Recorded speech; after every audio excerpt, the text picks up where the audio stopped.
Dental વિશે generally એવું થતું હોય છે કે જેટલું હોય ને એનાથી વધારે આપણે વિચારીએ, ડરીએ, એના લીધે આપણે વધારે પડતો ફોબિયા થતો હોય છે. એક ડેન્ટલ ફોબિયા એને કહેવાય. કેમ છો બધા? મજામાં? આજે આપણી જોડે છે જિગ્નેશભાઈ પ્રજાપતિ, શ્રી HB મહેતા વલ્લભનગર હાઈસ્કૂલ, જ્યાં હું ભણી છું. મને આટલું સરસ જ્ઞાન પ્રાપ્ત થયું છે. ત્યાંના પ્રિન્સિપલ, માધ્યમિક શાળાના પ્રિન્સિપલ છે, એમને ડાપણની દાઢનો દુખાવો હતો અને એમની ટ્રીટમેન્ટ માટે આવ્યા હતા. સર, કેવું લાગ્યું ક્લિનિકનું એટમોસ્ફિયર, અહીંયાનું ટ્રીટમેન્ટ આવ્યા પછી? સોજન ને ઘણા બધા લોકોને એવું હોય છે કે કામ ઉપર નહીં જઈ શકીએ, સૂજન બહુ બધું આવી જશે, બહુ જ એક્સટેન્સિવ દુખાવો રહેશે.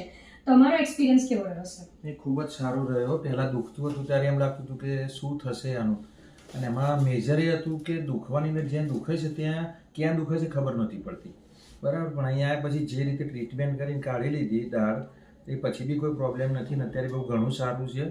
અને પહેલાં ખોટી બહુ ભ્રામક માન્યતાઓ મારા વિશે બહુ જ હતી કે બહુ દુખશે, પછી કંઈ કડક ખવાશે નહીં, ચવાશે નહીં, પણ બધું જ અત્યારે બી હાલ બી આજે ટાંકા તોડ્યા એ પહેલાંથી બી ખવાય છે ને ચવાય છે બી, સારું છે અને એનું બહુ સારું છે.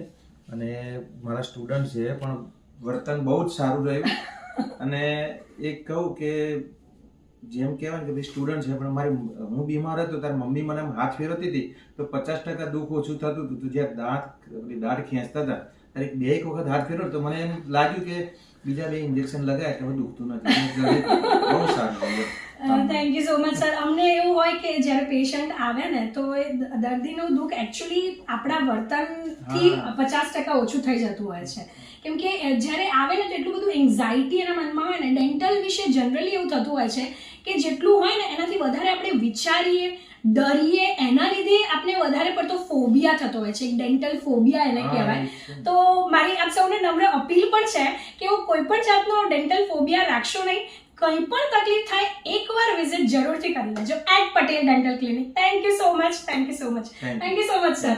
એક થમ્સ અપ આપી દઈએ? Thank you. યસ.